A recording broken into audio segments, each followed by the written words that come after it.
Let me try that. I had to hit a button. What's up, everybody? Technical issues be damned. We're back again. And you didn't hit the button? I didn't hit the button. You didn't hit the button. The monkey didn't flip the switch. Jesus. I'm sorry. But hopes everybody hang with us. I appreciate everybody giving me a chance to get everything fixed out. Finally got Dylan out of the man cave here. How's it going? So, hey, by the way, we're going to be joined by Ron Atkins, the head of the Beer Fest here at War Memorial Stadium. If you're just joining us, we're broadcasting live from Simmons Bank Field at War Memorial Stadium, high above Simmons Bank Field, getting you ready for the 2023 Little Rocktoberfest. We are not in the cheap seats up here. We are not in the cheap. We're in the AC, dude. Oh, man. We're in the AC. I have no idea how much I'd want to be in here. The thing is, though, is last year it was one of those where the wind kept blowing and everything. Oh, yeah. You know? I'm going to look at our producer real quick. Can you hear us?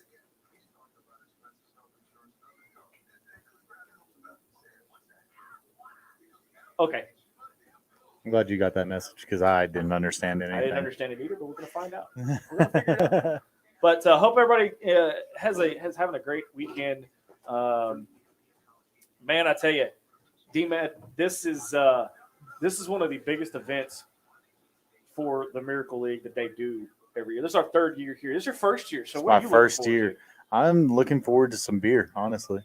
I got to try some the other night. Didn't try a lot of them, but I tried some of them and got me surprised on a lot of them. I was not expecting that like as good of quality as it was, and it's really good stuff out here. There is. There's a lot of home brews. There's a lot of I guess you could call them professional vendors.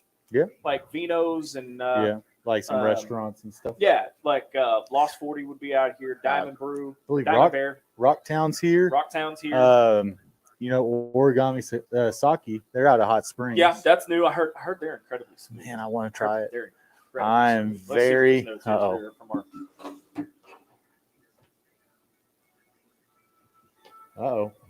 Okay, so let's do this little sound adjustment here. How about that? Does that sound any better? Guys, we're trying something new here. So if you guys would give us some feedback about how our audio is and how the camera is, that would be greatly appreciated. So anyway, let's jump over here. Hey, by the way, I just kind of want to let y'all know about the man cave. I know we've been kind of teasing it for a while, but the man cave is currently under construction. We are working towards it as fast as we humanly can. So me and DeJuan have gotten together, and we kind of decided when we're going to do it, and we're trying to get it done soon. But as soon as we get everything figured out, we're going live. It's going to be incredible. Now, this is a completely revamped man cave, right? It completely. Good deal. Hey, so we're going to take a quick break. When we come back, we're going to talk with Ron Atkins from the head of the Beer Fest. When we come back, you're watching an extended edition of Inside the Hog Pen on the Sideline Radio Network. Back right after this.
welcome back to Inside the Hog Pen Special Edition here at the 2023 Little Rocktoberfest.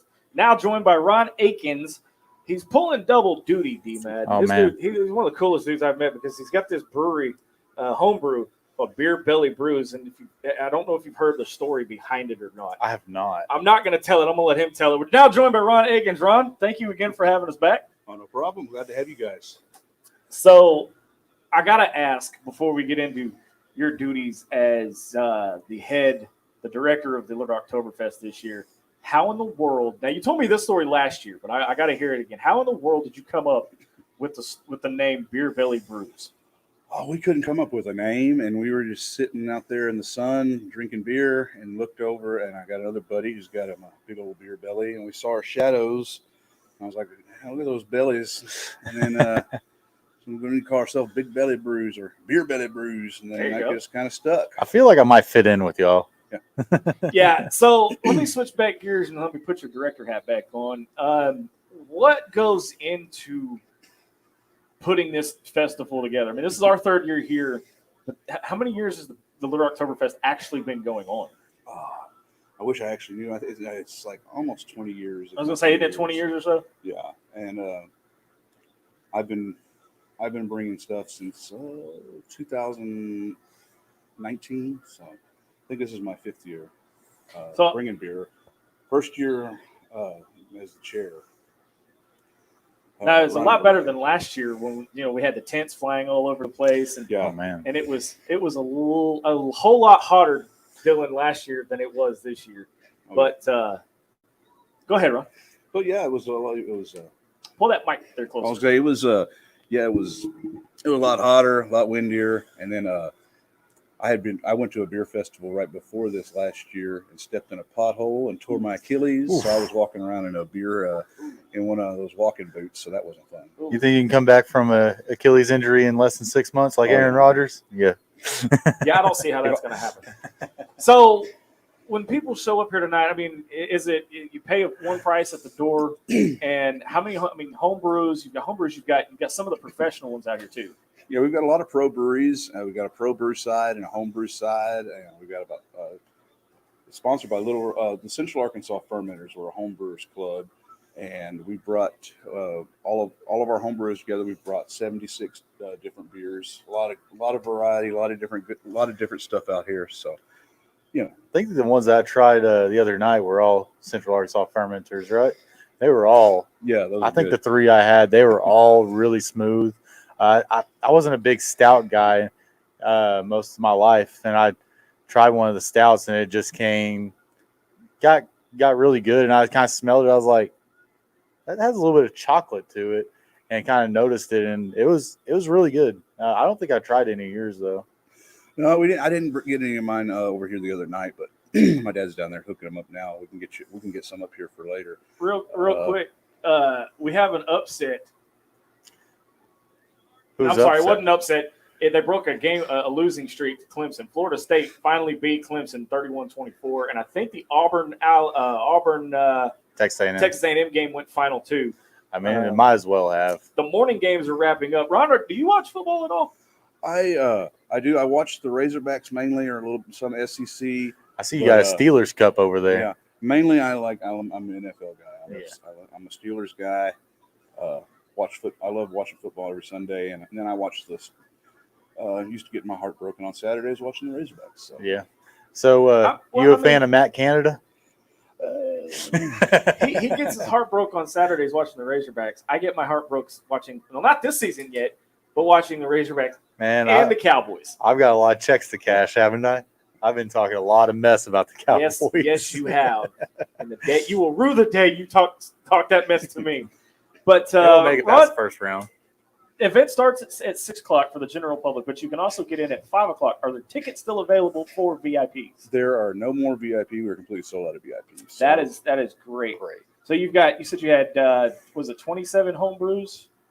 76. 76 total. 76 total. That's a lot. Did we have that many last year? I think we had somewhere around there. I think the record was a few years ago, or I think before COVID, or maybe it was right after COVID. We had, I think, 102. Wow. So, but we got quite a bit this year, and then we got a lot of more pro breweries than we've had in the past. and we've got a lot of. We've got a new, in addition to Rocktown Distillery, who's come several years in a row. We've got a new.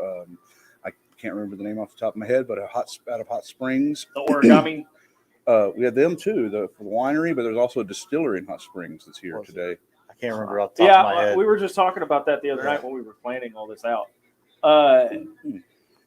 So when people come in, it's not just a hey, come in and drink. People can actually vote on their favorites for you can breweries to have awards, right? For the home brewers, yes. Okay. You come in, and when you come in, we hand you a ticket to get you your free your hot dog and your potato salad, and then you get 3 chips, and you can vote on your favorite homebrew team.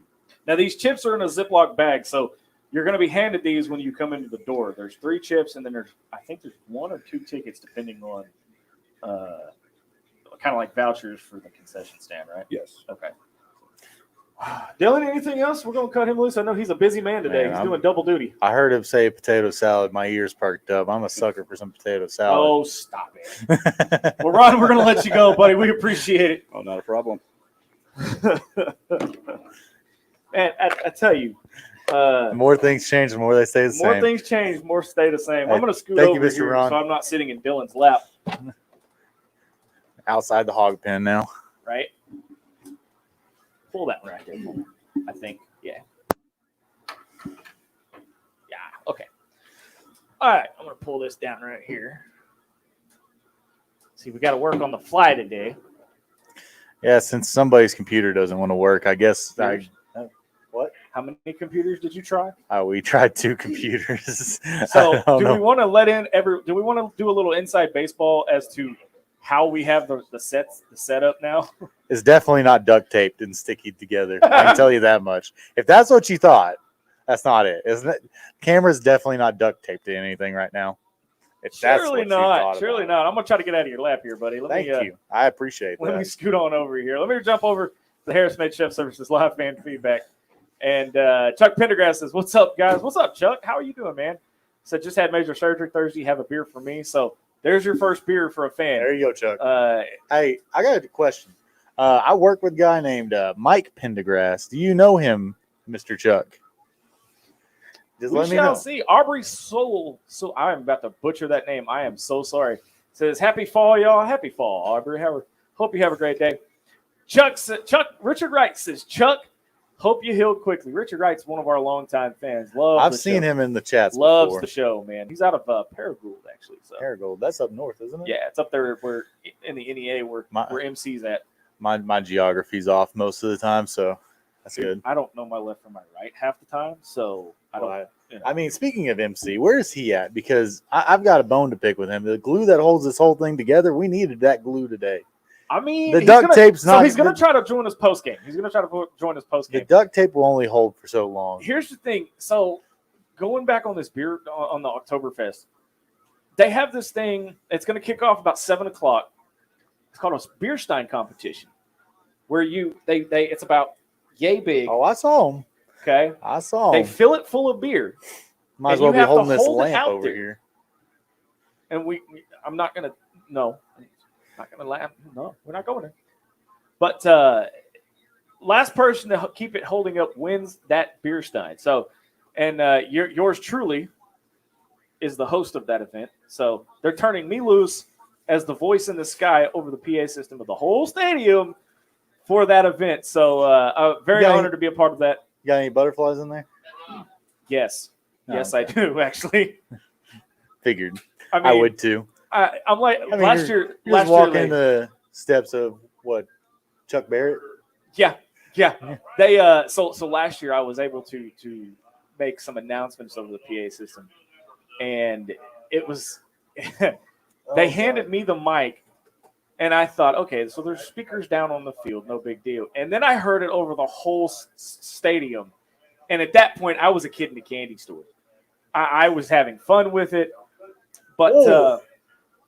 We're going to get you a game update. We're going to take a quick break so we can catch our breath. When we come back, we'll have some game updates and some other things. We'll continue talking, getting you all set for the 2023 Battle of the Boot. You're watching Inside the Hog Pen from the 2023 Little Rocktoberfest. Back right after this.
back to Inside the Hawg Pen, special coverage from the 2023 Little Rocktoberfest. Razorback Zach hanging out with you high above Simmons Bank Field here at War Memorial Stadium in Little Rock. Big thank you to Ron Akins for joining us in the first segment. He is the chair or head of the Beer Fest this year, D-Mad. For those of you that don't know, this is Dylan Madden, D-Mad from the Man Cave show, who's coming soon from the revamped Man Cave. But MC will hopefully join us via post-game after what I'm hoping is a victory over LSU, and the boot finally comes home to Fayetteville. But we're going to jump into the games right now because there's a couple of them that have gone final that were kind of surprising given the state of college football right now. Yeah. You got another big game that's coming up. I think it's just now kicking off, which is the Colorado-Oregon game. But we're going to get you caught up on scores at the moment. If you want in on the action, leave us a question, comment, stones to throw, or punches to throw at me or Dylan. Doesn't matter. It's probably going to be towards me. Leave us a question. I don't know. I took a lot of bumps the other day. Did. I took a lot of them. You did. Leave a question or comment on the Harris Made Chef Services live fan feedback. For more than 30 years, Chef James Harris has brought his culinary expertise to your kitchen, whether it be catering, personal chefs, or menus, or meal plans. He can take care of it for you. Harris Made Chef Services. Let me tell you something, dude. Harris Made Chef Services. James Harris, big friend, good friend of mine, long-time friend of mine. My big brother, actually, as I like to call him. Unfortunately, he's a Marine, so he likes to eat crayons. But fantastic. He doesn't feed people crayons. It just depends. But fantastic cook, dude. He cooks at the tailgates when we go to Fayetteville, and man, I got to tell you, still waiting on some ribs. If you ever get a chance to try some of his food, you're not going to be disappointed.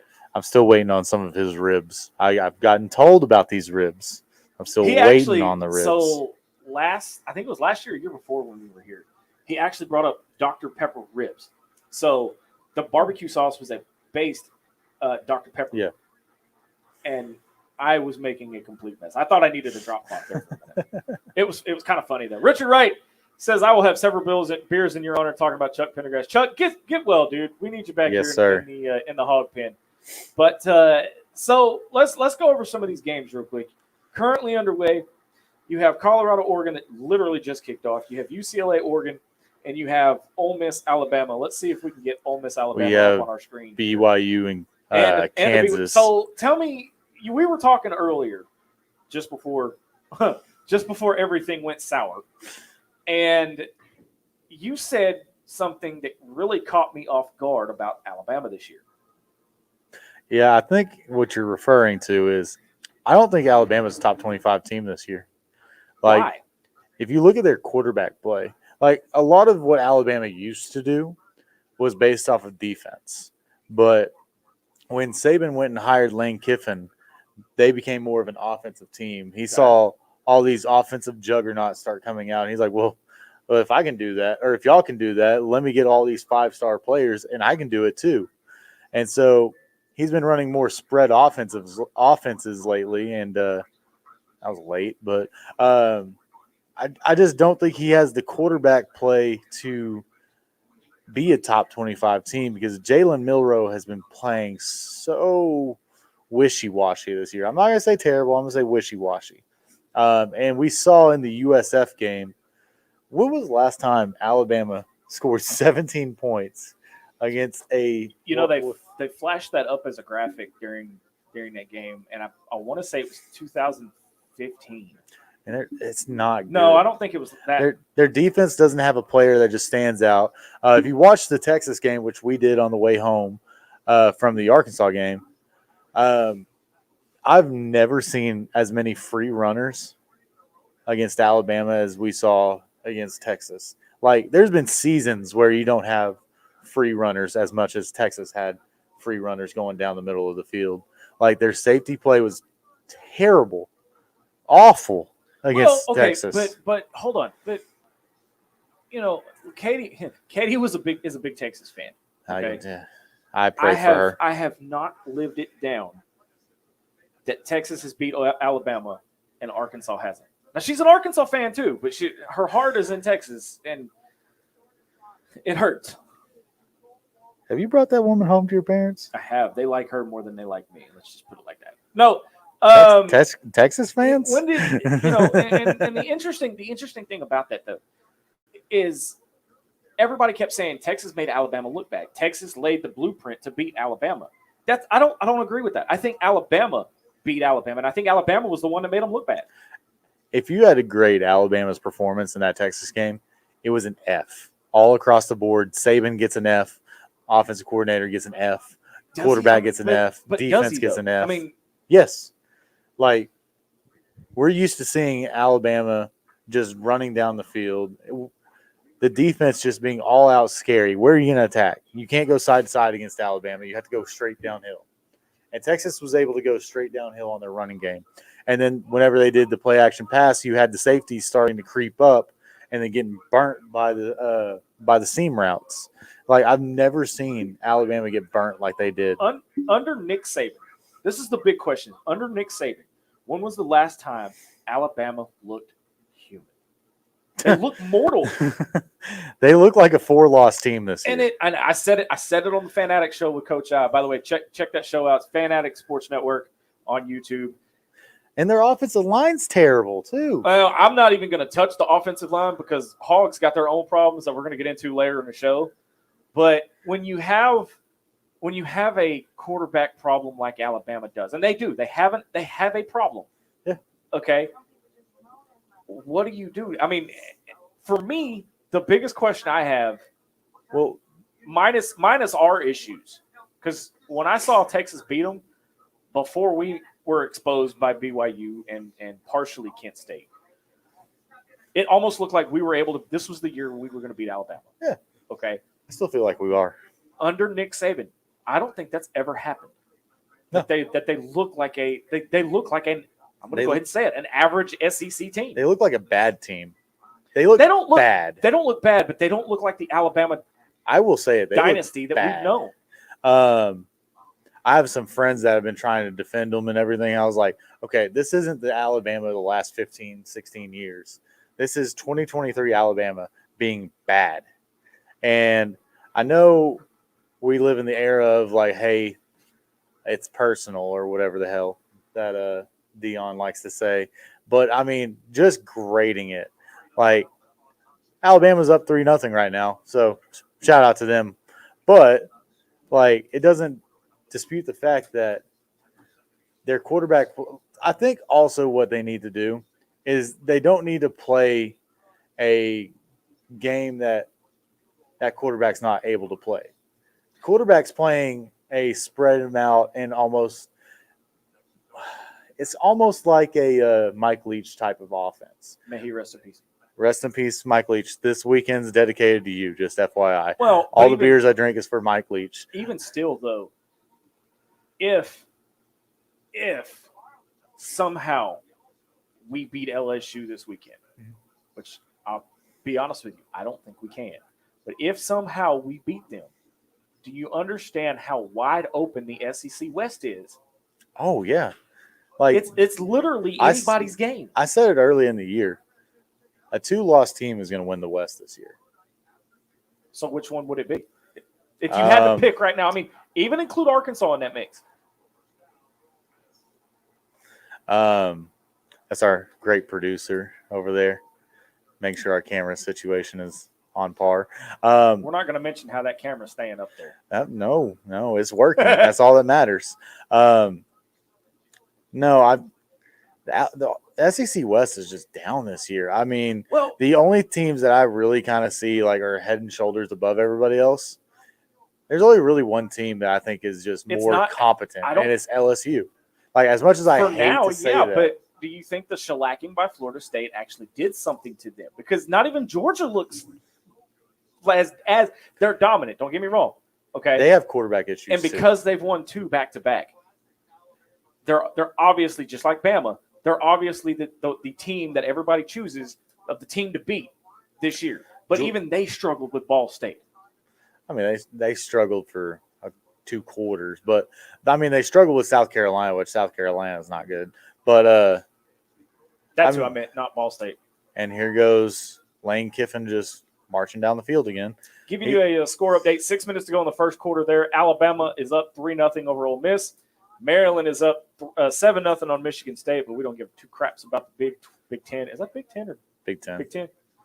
Everybody's Michigan's switching comments or conferences so far. Big Ten.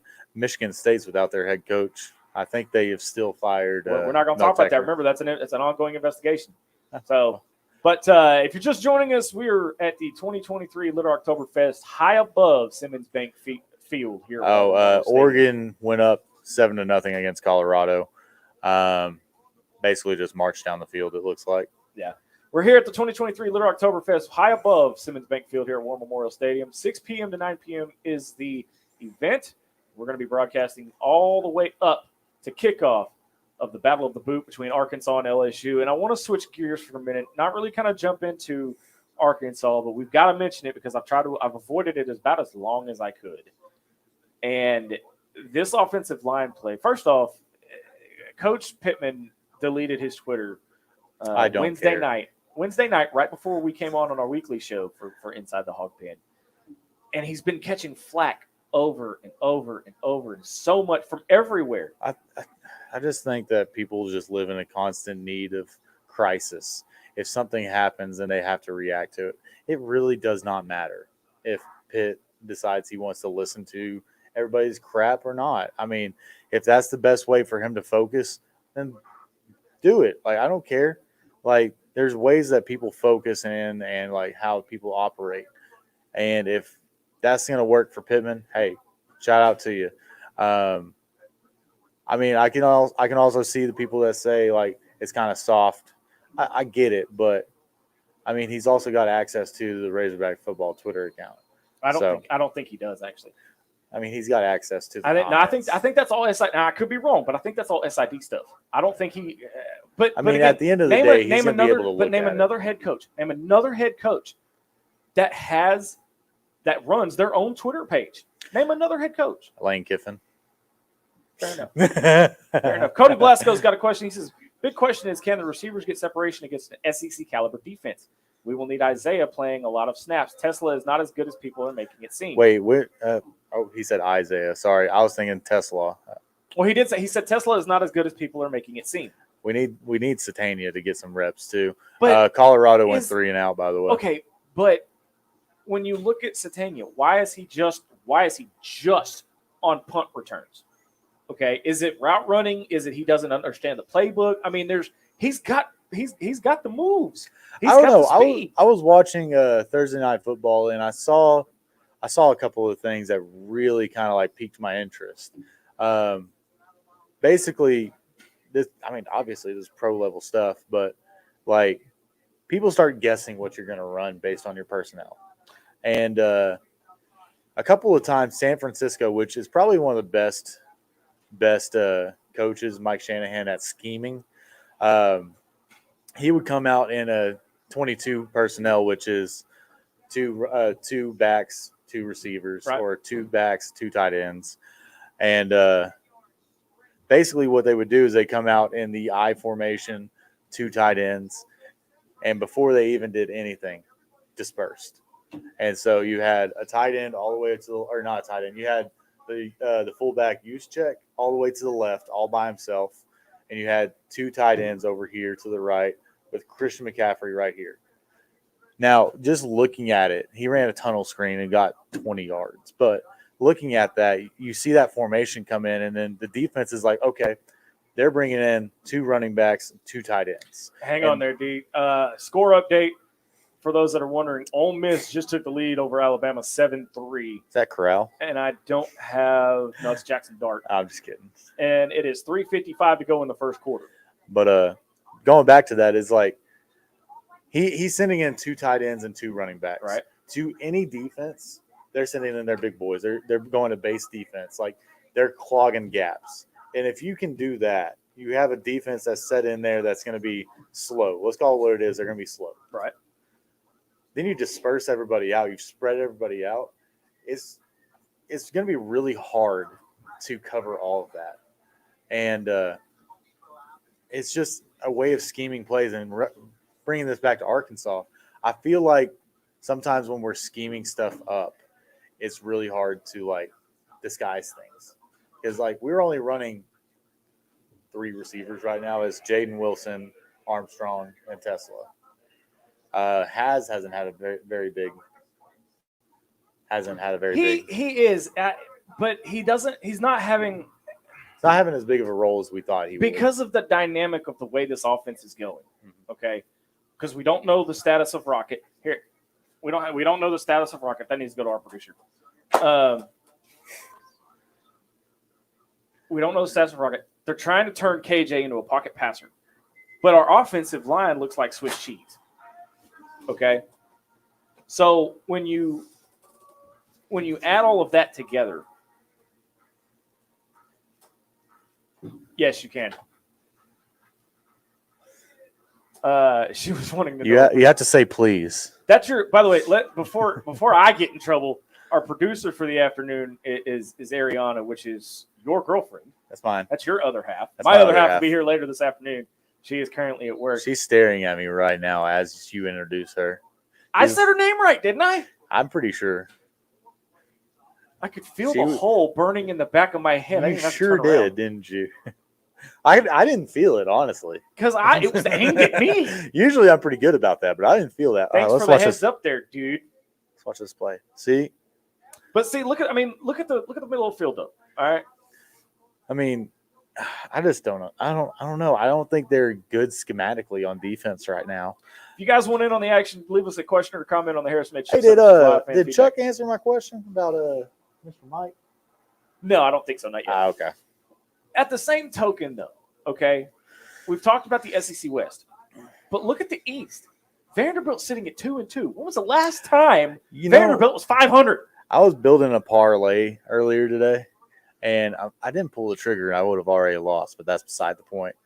But I picked Kentucky money line, and it's like it was going to be Kentucky minus 15 or obviously Vanderbilt plus 15.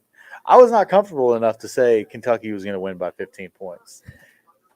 The culture that should say something about Kentucky for one. Well, they don't have Will Levis. All right. No. I've been screaming it from the rooftops. Devin Leary is not that guy. He's not the answer. He's not good. He's not. But on the flip side of that, look at the culture that Clark Lee has built at Vanderbilt. It is a whole lot better than the current state of their own stadium. You knew you knew I was going. You knew I was going there. Okay. Oh, War Memorial is a better stadium than Vanderbilt's. I think that's kind of pushing it, but I'll give you that. Man, we are in War Memorial right now. Huh? We are in War Memorial right now. I will say this. I will say this. Okay. It looks a heck of a lot better than it has in years past. That's true. I was very impressed because this is the first time I've stepped foot in here in about a year. Yeah. Since the last time we were here. Yeah, I will say we can almost see the athletic director's suite from where we're sitting right we're here. now out. So in years past, we've actually been in the AD suite. Mm-hmm. And when they approached us about coming back and approaching me about being MC, no pun intended to the great MC for ITHP. You are not the glue that holds this thing together. Not. Look, if anything, I'm like the cheap dollar store duct tape. Compared to MC, I am though. We're going to take a quick break and recollect.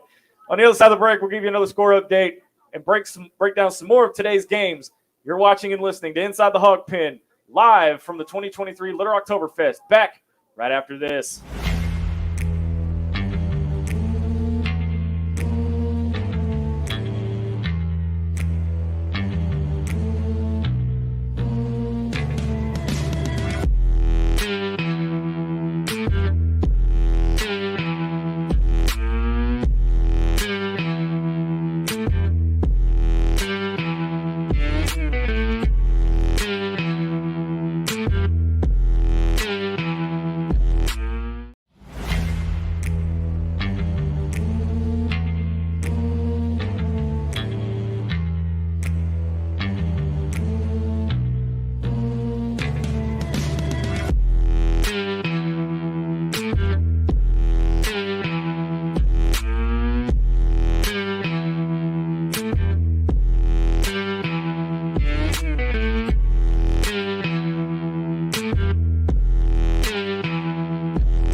back to Inside the Hog Pens coverage from I 2023 really hope that Little didn't come Rocktoberfest. through. That would no. We're not going to discuss that. I really hope that didn't Little make it through. Rocktoberfest live from War Memorial Stadium, 6 to 9 p.m. You can still get tickets. Tickets are available. However, if you want VIP access, which doors open at 5 p.m., you can't because they're sold out. It's zip, zilch, nada, nothing. You snooze, you lose. So, big thank you to Harris Made Chef Services for sponsoring our coverage here today at Little Rocktoberfest and all of ITHP's coverage anywhere we are. And big thank you to Little Rocktoberfest itself for inviting us back for the third straight year. Your boy's got a big thing coming up 7 o'clock tonight, dude. I'm kind of the butterflies are starting to get to me. I've never done something like this. It's the beer stein competition within the Little Rocktoberfest, and what this is, it's beer. It's got a beer stein. It's about yay big. They fill it full of beer, and you hold it out there. Whoever holds it out there, the last person to hold it out there the longest, wins that beer stein. Do you think you could do it? We'll give it a shot. All right. Our producer is saying I'm doing it, so there is that. And she is the boss. She is the person producing right now. That is true. That is true. She could pull the plug on us, and we'd never know it. I think we would know. Carolyn Williams says this just shows why Saban hates NIL. He has to get the best because he can't develop them. That is a good point. Let me stick with that for a second. Is this finally showing a chink in the great Nick Saban? Well, he owns a dealership, right? He owns 2 or 3 of them. I don't think it's just one. So I'm sure, there was a joke that was going around that that was LSU having to return all their Hellcats. Never mind, that wasn't Alabama. But you just got to look. I knew that look. You're treading on dangerous waters. That's a really weird situation, with Saban and NIL. But at the same time, I mean, they've won. I mean, he's been there almost 20 years. Okay. I don't understand why now he's struggling. I think it has to do with the transfer portal too. Oh, it's screwed the whole. It's because all that Saban used to do was recruit the best players, which he's still doing. But given a year, if they're not starting in the first year, then they just transfer. I mean, let's be honest. We got the benefit of that with Kirby Smart in Georgia. We become the portal destination for all of Georgia's outgoing players, and one Drew Sanders. Drew Sanders, who is killing it right now for. Man, I haven't the Broncos. Don't say it. The Let's Ride. Don't say it. She just broke my pen. It was coming. It was broken. Don't piss that woman off, dude. Look at the camera. I don't. She keeps on telling you to look at the camera. I know, but look at the camera. I can't. I'm looking at comments. Leave me alone.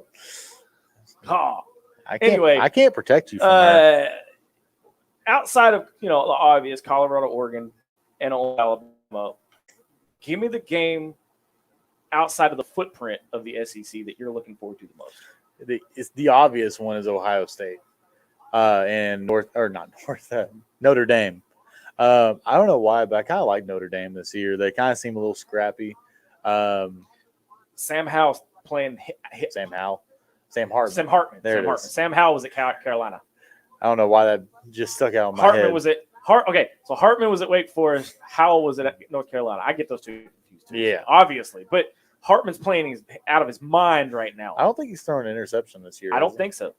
But I don't know. They just seem really scrappy, and Marcus Freeman's got a good team going. I was a little concerned with him last year. Yeah. I didn't know how long Freeman was going to last. I think they lost 3 or 4 games last year. But Notre Dame, I think Notre Dame only lost 3. Yeah, which is not good in Notre Dame terms since Brian Kelly. But I don't know. I think they're going to be a little scary this year. We might actually see them in the playoffs this year because they don't have a really thick schedule. Think about this for a minute, though. We talk about blue bloods in the NCAA tournament. Keep Kansas as your North Carolina's your Dukes. The Arkansas. blue bloods. Sorry. Most people will say Auburn. Auburn is not. No. Alabama. No. Right. You know what happens when you mention Auburn. When you look at college football and you think of the dynasties like a Florida State that have fought Texas. We'll talk Texas a little bit. Texas has got a little bit of a dynasty. Okay, it's been a couple of years. They have a dynasty as much as Miami has a dynasty. But again, Miami, look at all these old-fashioned, the old-school Nebraska programs. Nebraska's still struggling. Oh, they're bad. Nebraska's still struggling. But you see the Florida States, okay? You see the Notre Dame stepping back up again. On all these programs that have been in the dumps lately, starting to elevate again, which if we could get away from the NIL and the transfer portal, or at least put like a cap or something on it and limit. I think we need to go back with the transfer portal. You get one free transfer. You transfer again. Because there's a guy plays for Miami, actually. That he transferred to six. No, was it six schools? He applied for his 9th year of eligibility. Well, okay, but you can't. No. We can't say anything because Kevin Richardson had 6 years here. I mean, I think it was Kevin Richardson. Yeah, I believe his dad actually runs a dealership here in Little Rock. Or not runs, but he's a finance manager here in Little Rock. But, I mean, I believe that had to do with a lot of, medical issues with him. Yeah, it did. And that was before the transfer portal was a thing. Right. But you remember back in the day when you transferred schools and you had to sit out a year. Yeah. You had to sit out a complete season. Well, I mean, I'm pretty sure with Kevin Richardson and specifically, that was when the NCAA still had their teeth about ineligible players and stuff like that. Now you can just flip your hat and say, oh, well, I'm going to decide to play for Florida this year. And the next year you play Cody for Florida State. Blasco on the Harris Smith Chef Services Live Fan Feedback. Cody Blasco is adamant, very adamant. He's put it on there twice. He's been so adamant. Says LSU is the best team in the West. We beat them. We will win the West. Mark my word. If we can beat out I'm going to play off of this for a minute because he's got a point. And I like where he's going. However, you still got to get through A&M. You still got to get through Ole Miss. You still got to get through Alabama. Okay? Those are all on the road. You don't come back to Razorback Stadium until October. Pick 6. Utah went up 7. Oh, that's how they scored 7. Jeez. Yeah. Sorry. At the end of 1, 7-3, Ole Miss over Alabama currently. Let's see. 4th and 4 with a minute left to go in the first. Utah 7, UCLA nothing. Colorado 13. Down 13-0 to Oregon right now in the first quarter. Yeah, going back to his comment, though, I mean, you've got a gauntlet, and this starts that gauntlet. But you also have a ranked Florida team now that got spanked by Utah, okay, that we thought was in the dump. Yeah. They're ranked now, okay? The only other win, and MC and I talked about this earlier, but the only other win that I can see outside of our non-con is maybe Mississippi State. Maybe. See, I don't think that BYU was the litmus test for a whole season. Fluke. I think that because they didn't. We played terrible. I think they saw what they had coming up, and they played a trap game. Yeah, it was a trap game, and that's exactly what happened. And I mean, at the end of the day, that falls on no one other than Sam Pittman. He didn't have the team ready to play. But at the end of the day, Sam's got to have the players ready no matter what. Now, we have seen with Sam, his teams do not just lay down like a previous coach with 2 B's in his name. But even they didn't lay down either. They laid down in the second half of games. Okay, but again, when you have with this team here, it is notorious, and I have beat this damn horse till I'm blue in the face. Okay? Why, when we get up big, do we take our foot off the gas? We did it against Western Carolina. We struggled to do it against Kent State, and we did it against BYU. I think it just comes down to like a respecting your opponent thing, but I know where you're about to go, but it's really hard to sit here and play post-game quarterback or post-game play caller when you don't know. So does all the social media. I mean, That's social media. They're allowed to do that. Have you seen some of this stuff? What are you talking about in specific? The hate that some of these players are getting. I mean, it's so bad. Paul Feinbaum said something about it. What did he say? He said something along the lines of us imploding or something about our fan base. Or something Yeah. But Arkansas fans have known to be very stable people. I mean, when do we? And I'm going to say this, and I'm probably going to catch 9 kinds of hell for it. But when do we start expecting to see planes flying over Razorback Stadium? In 3. No. When's our next home game? Mid-October, first. Yeah, October? then. But We're gonna start seeing fire Sam Pittman from there. Cody puts another comment. He says Sam has his job on the line. He knows what he has to do to save it. Win. I have to disagree because I don't think his job is completely on it. His seat's a little warmer than it was when we first kicked off the season, but I don't think his job is on the line. I do, however, think Cody Kennedy's job is on the line, and if he doesn't get it cleaned up, I think he's gone. Man,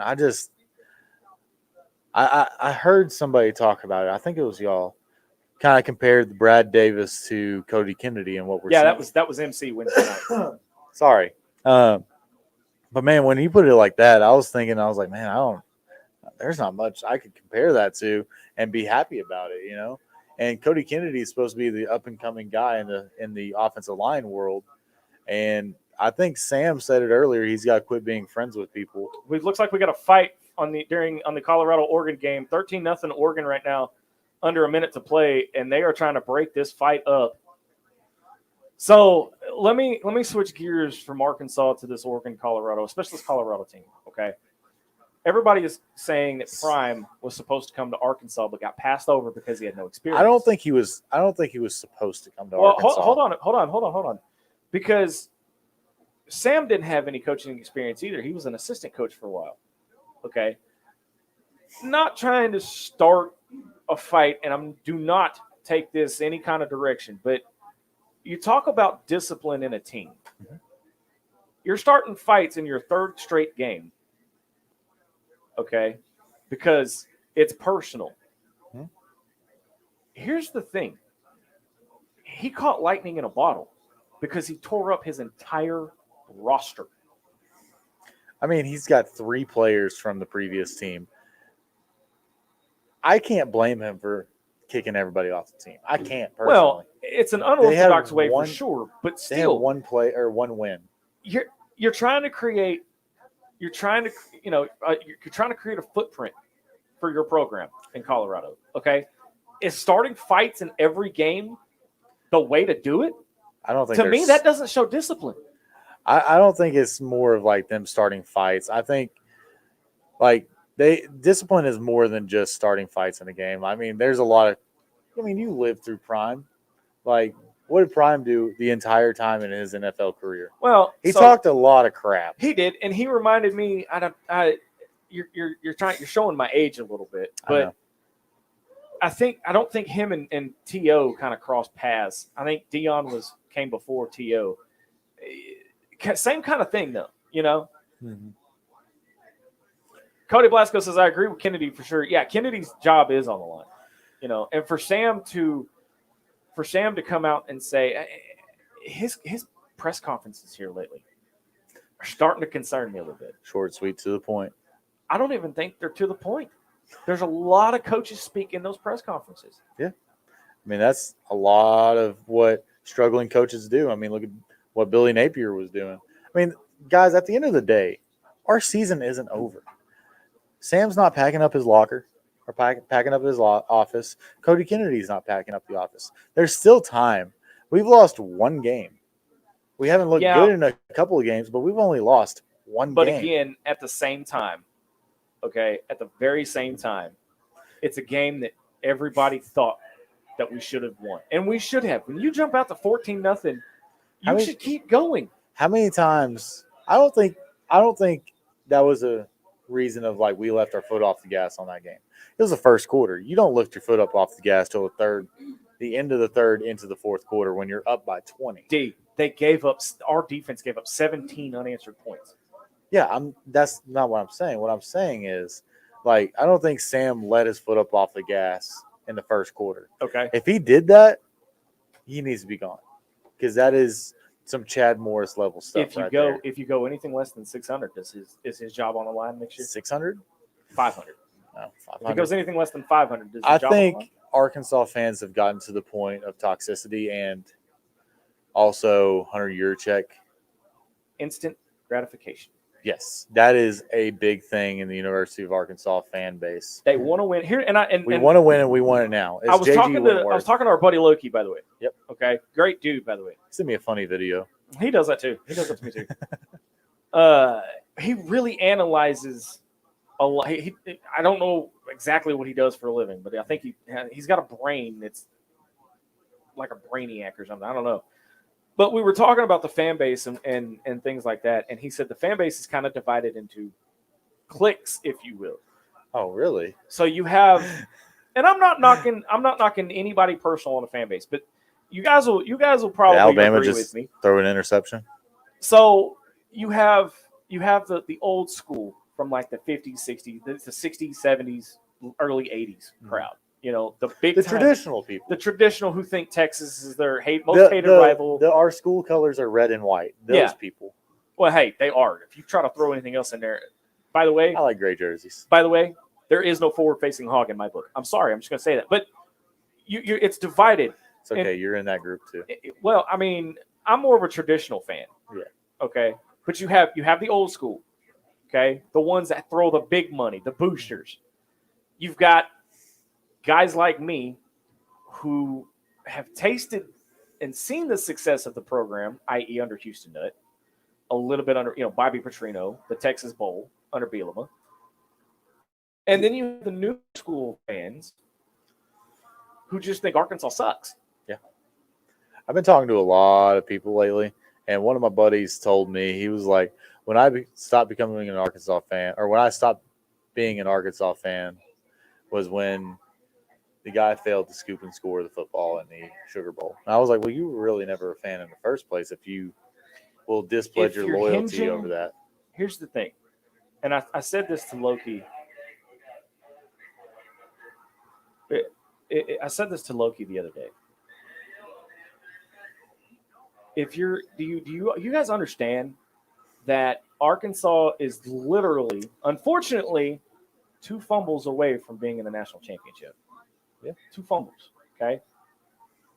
The 98 Tennessee game and the 06 fumble by Reggie Fish. Okay. Yeah, that's true. Arkansas's cursed for some reason. Arkansas's cursed, and nobody to mention the Alabama game in 2011, where it was like 14-13. No, I'm talking about where Petrino said he forgot to run the ball in the fourth quarter, and he took responsibility for the loss. How do you, as a head? But that's the thing, and that goes along the lines of Sam Pittman coming out Monday and going, "If we're prepared, it'll be a hell of a game." If we're prepared, if James Harris says, talking about not letting up on the gas, look at some of the high school football games last night here in Arkansas. 45-14 Catholic over Searcy. I saw one game PA was called. lost. One game was called on the mercy rule, which is not called the mercy rule anymore. It's called the sportsmanship rule. It is. I swear to God, it's a thing. It's not the mercy rule anymore. I'm guessing the worst team in the state gets a trophy this year too. I assume. I don't know. If that's the case, nope. Not going there. Not going there. Sorry. Well, still, coaches have to discipline their teams more than what they do. If anybody has watched Greenwood High School play football, that is the definition of a well-disciplined team. Disciplined teams will win more ball games. Facts. Cody, are you from Greenwood? Because I grew up in Greenwood. Didn't finish my school in Greenwood, but grew up there. By the way, Maryland is now up 14-0 on Michigan State. 8:39 to go in the second.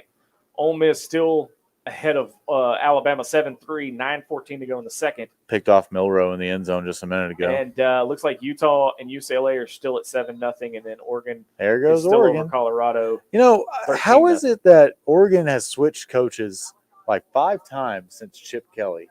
But I swear they run the same offense every year. I do not understand that. Like, they've got Dan Lanning, who came from Georgia, about the most opposite of Oregon that you could ever be. And they are still running the same thing that they were they were running in like 2010. I just don't understand that. Oh, Looked like there's Oregon injury ran for a fake Alabama. punt.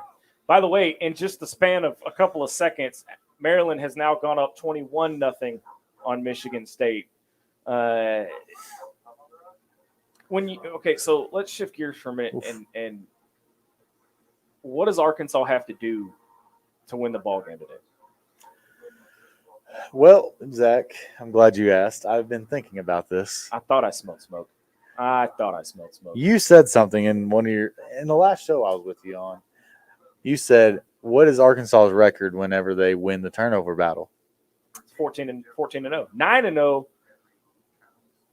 When it was 14, it's 14-0. What's our key to the game? Turnovers. Win the turnover battle. But here's very good point. But here's where I'm struggling with it. Okay, here's where I'm struggling with it. This is a way step up, giant leap in competition for the offense. LSU's quarterback, Jalen Daniels, playing 88% completion last game. That's against Mississippi State. I know 88%. They're pretty good. This dude can sling it. Yeah. We don't have passing defense. We're not bad on defense. We're not bad. I think our offense has to help our defense. We can't go 3 and out. We have to convert third down on offense. We got to get off the field on third down on defense. And at the end of the day, we have to win the turnover battle. That is the deciding factor. We've already said it. The deciding factor of this Arkansas team is winning the turnover battle. If we win the turnover battle, we win the game. I don't see a situation where we have an interception or whatever and don't turn over the ball and we don't win, because I don't see us getting a turnover and losing 40-0. You know, I feel like this game is going to be about a 21-20 game. It's going to be really close and low scoring. I agree, but still, I mean, it could be low scoring, or it could be a one-sided blowout. Yeah. Okay, it Arkansas is notorious, but Arkansas is also notorious for playing games against LSU that are supposed to be blowouts. That's exactly what I was fixing to say. Is that the silver lining to this coin? The BYU just score is the fact that Arkansas could be 1-9, 1-10, 1-11, or whatever, and go in and look like an Alabama playing LSU. Okay, and remember what happened last time we went to LSU. Remember what happened last time we went to Baton Rouge. Came home with the boot. You had Cam Little grittying down the field. Love to see it. Hey, speaking of LSU, I don't like shouting out LSU players, but being a former Razorback, I mean, we got to pray for Greg Brooks. He apparently played in the Florida State game with a brain tumor. Yeah, that's huge shout out to He Bill had Brooks. emergency surgery, so hopefully everything gets better. You never want to. Our lovely producer keeps on messing with our camera. Hey, I'd kick that thing over during the show one night at the Hawg pen. So I get what she's going through.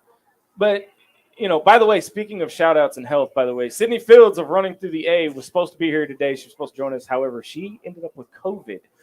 At the old Coco. She ended up with COVID. So shout out to Sydney. Hope she gets well. Y'all check out Running Through the A. They got some things going over there that are pretty big, pretty huge. They got some good stuff on the horizon. If you're just joining us, we're at the 2023 Little Rocktoberfest, sitting high above Simmons Bank Field here at War Memorial Stadium. Kicks off tonight, 6 p.m. I know. What just happened? Alabama got something. I think they got a punt return. I think it's a punt return. It looks like Michigan State got a flag on them. I mean, there's a lot of things going on here in the college football world. We're going to try to keep you updated on everything that we see. So, let's see. Cody answered you, and he said, "I'm from Piggott, Arkansas, by Jonesboro, but I used to live in Fort Smith, and I've went to Greenwood games. Gotcha. Greenwood, Warren, those used to be fertile grounds for recruiting in the state." Oh, Greenwood, yes, sir. Carolyn Williams says Arkansas has to finally play to their potential. But here's my question: I think we have to abandon the side-to-side game. Why? But here's my question though. What is our potential? If we run downhill on people, I feel like our running backs are built to downhill run. Our offensive line is built to downhill run. What is going on in this Alabama game? They were just on. They just Like this is what I'm I'm talking about with Alabama. Like they went and blocked a punt, put the ball on the half-yard line. You snap it over his head, put him on the 20. Well, we were watching the A&M Auburn game, and Auburn had a punt go over their head by 30 yards. We even had that. We even had a 19-yard one with us. I miss Reed Bauer. It's not the punter. It's now Max Fletcher. He has potential. Okay. 2nd and goal from the 17. Cody Blasco says Arkansas will have to dominate the line of scrimmage and slow down on penalties to win the game. That is again a lot of because they have what's his name, Mason Smith. Yeah. I think he's kind of their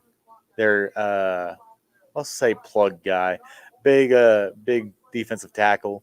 I think he transferred and he had to sit out a game for some NIL violations. You know, who cares at this point? But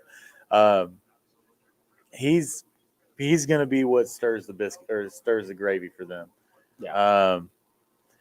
We're going to have a lot of double teams on him, I'm guessing. But we've also either got what is going on? I don't understand. So, I mean, 2 sacks back to back on the Ole Miss game. But the thing about it is, staying with Arkansas is everybody kept saying that we've got issues on our offensive line. We've got issues on our offensive line. Where did most and it was even said on Wednesday night that penalties was what killed Arkansas. Where did most of those penalties occur? The offensive line. Yeah. We got to take the clubs off the hands. I don't even think that's going to – I mean – You were asking about blocking the other night, weren't you? I could have I don't think so. So, basically, you are allowed to hold to a certain extent. Yeah, you got to hold inside the – You hold right here. Like there's shoulder if you grab pad. outside the shoulder pads, they're going to call it every time. What they teach in offensive line is to shoot your hands, and as soon as you shoot your hands, you're shooting for right here. Mm-hmm. And you're supposed to, like, gravel from right there. Mm-hmm. That is not a hold. Oops. But when you get outside and you're starting to grab up here, like when you're starting to get outside of the chest plate, there's a chest plate that ends right here. As soon as you leave that chest plate, you're liable to get knocked for a holding. Yeah. So we have 2, not 1, but 2 one-handed linemen right now. So how are we supposed to block? And we're hearing again, as we wrap up this segment before we go to break, and we're hearing again that we may be without Rocket and that KJ is hurt again. Not so hurt, but he's banged up and not healthy. What's going on with KJ? I don't know. We're going to talk about that on the other side of the break. You're watching live coverage from the 2023 Little Rocktoberfest on Inside the Hawg Pen. Back right after this.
Welcome back to Inside the Hog Pen, live from the 2023 Little Rocktoberfest. Don't say a word. I already know.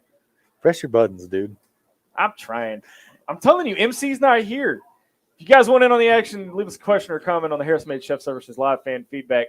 Oregon is now up 21-0 on Colorado. So are we finally seeing the real Colorado since they've stepped up in Just threw a competition? pick, too. I think he threw a pick. He might have been out of bounds. Honestly, probably. Like, Colorado, I mean, it is what it is at this point, you know? Yeah. I mean, they're getting their teeth kicked in. You guys see how they respond. I mean, they're still a new team. They have a good coaching staff. I will forever say they have a good coaching staff. Well, you know who's trying to join their coaching staff next year? Oh, Warren Sapp. Warren Sapp. So, which is weird how he announces that. You know, you would never think they would just come out and announce it like that. No, but, I mean, what do you expect? You know, what do you expect at this point? If you guys are in the Central Arkansas area and you guys want to have a good time tonight, come support a very good cause. The 2023 Little Rocktoberfest from War Memorial Stadiums, benefiting the Miracle League of Arkansas. Going to a good cause, and you can try some of the most unique, I'll call them unique, flavors of beer and ale and IPAs and what's another one? I mean, it seemed like you could get any of those beers that I've tried in a restaurant. You can, honestly. but here's the thing: homebrews you can't sell. I know, but like that's what the quality is. Like it's restaurant quality beer right now. Oh yeah, most definitely. There was one. I'd last like to year, party at their house. I'm just gonna put it that way. There was one last year that was a wine company, I believe, and that one was kind of good too. I can't remember the name. Yes. Cody Blasco says we won't have Big 12 refs this game. That will help. Here's the thing. Let me ask you something. Okay. Do all of these conferences follow the same rule book? Does the NCAA in their infinite wisdom train all of these refs, or is it the conference? Because I believe it's a conference difference thing because well, here's the thing. The difference, you can see a difference between the SEC refs and the Big 12 refs. You can't hold, and they don't like the holding calls. They will call it every single time. Hold on. Look at the first 4 possessions for Alabama. They've got negative yardage. Negative 22 yards. When's the last time you saw an Alabama team with negative yardage on first 4 drives? I don't know. These teams aren't. I'm sorry, Carolyn. You're right. So Carolyn made a good point, and it was not the holding calls. It was a celebration penalty that was subjective, and it was a momentum killer, big time. When have you ever known I'll even open it up. When have you ever known a college player to do the Lambeau leap? I've never seen that. I rest my case, Your Honor. I rest my case. Okay. At least they're disciplined enough not to do that, because he was not going anywhere near leaping. But here's the thing. You throw the flag I thought he was about to jump into the crowd. Okay. He didn't jump into the crowd. So where's the penalty? Well, I already threw the flag. Yeah, you can wave it off. But it's just, I don't know. I think there was a point of emphasis. Well, but okay. Between conferences. You throw the flag. I don't even know if that's a challenge. Can you challenge that call? See, this is the thing. The ruling on what you can challenge, what you can't challenge, things like that, that line is very, very blurry if you think about it. Like, even with holding, I mean, we saw a play earlier. Ooh. He just that guy just got trucked. He just tried to jump over him.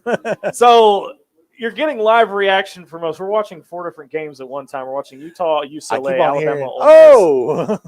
And we're watching Colorado, Oregon, and who's the one at the bottom? That's Maryland and Michigan. Oh yeah, State. Maryland, Michigan State. So my issue, and Carolyn mirrors what I say exactly, is my problem is he threw it because I thought when he did. That's true. That is a definition of. Are these, my brain just went blank. But the thing is are these refs aren't they supposed to like gather and talk about the Well, they have flag? they have the earpieces now, so they don't all have to converge. So they can literally, I could be the head referee and somebody be in the other press box, and they could literally just radio, "Hey, celebration penalty, blah blah blah blah blah." Okay, but even still, can they not wave it off? There's no penalty for excessive celebration. They could. Why didn't they? If they liked Arkansas, they could. Or if they, like the SEC. But that's my issue. That is my issue. Did we have SEC refs last year at BYU? So here's how it works. For those that don't know, here's how it works. If you're playing a non-conference game, but you're playing another Power 5 school, if I understand this right, if I'm wrong about it, somebody correct me. If you're playing another Power 5 school, which BYU is now in a Power 5 conference or Power 4.5, whatever you want to call it, because Pac-12. Yeah. When you have a situation like that, you have the option that the visiting team brings that conference refs to that game, vice versa. Gotcha. If you're going to do it at one spot, you got to do it at the other. So we probably brought the SEC with us. Yeah, SEC refs were there last year. Gotcha. That doesn't help our case any, but I mean, not really. Score updates for the 4 games we're watching. Maryland, Michigan State is 21-3. Maryland, and Alabama has pulled within 1, 7-6 with 2 to go, just over 2 to go. They're in the first half. The 2nd and 21 for Alabama. Let me see if I can pull up some more scores here. Colorado got an interception on Bo Picks. Are we? But with Bo Nix, okay, with Bo Nix, He's also in his 6th, 7th year, something like that. yeah. But with Bo Nix, okay, he couldn't do diddly squat at Auburn. Yeah. But he goes to Oregon and he's like national runner-up player, whatever. I mean, you got to give it to the Pac-12 this year. I think they are almost undefeated in non-conference, I'm pretty sure. So Carolyn said she was at the game. She was at the BYU game. And she said it was unofficially challenged. How is it unofficially challenged? Because everybody called BS on it. Hey, let me tell you something. When they don't like a call, that whole stadium will start chanting bull. Spit. I censored myself. Spit. Fair enough. Chuck Pendergrass says the roughing the passer call when he barely touched him. You could tell he was trying to stop and not touch him. Here's the thing. Okay, go with me here. Okay, I've analyzed the game of football since I was 15 years old. You can't tell me that was not roughing the passer. Roughing the passer is literally taking that quarterback to the ground and driving him into the ground. If you pull up, okay, and you can tell you're trying to slow your momentum, and all you do is wrap him up and take a few extra steps, that's not roughing the passer. It was the weakest call I had ever seen. I have ever seen. And I've seen some bad calls. They can get away with calling that for one simple reason. It's because he hit him in the head. And that's the most baloney answer that they could ever have to that. That was still, I think that was one of those predicated calls where they were like, oh, he's about to take a shot at the quarterback and already had his hand going there. So as soon as he kind of let up, they already threw the flag. As you've got to learn to quit looking for a call.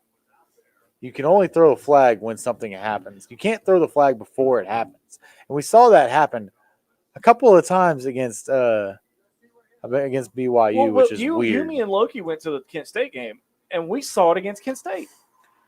I didn't not as excessive as the BYU game. Yeah, I was about to say, I don't think we not had as excessive very bad as the BYU game, but it still happened. Yeah. I don't know. So Cody Blasco wants to know, and this is a big thing, and I haven't heard anything, but do you think Rocket is playing, but they're keeping things quiet? I'm gonna say no. I'm gonna go no too. I just don't. The only reason why I say no is if he were playing, they would probably have him pictured on somewhere in social media.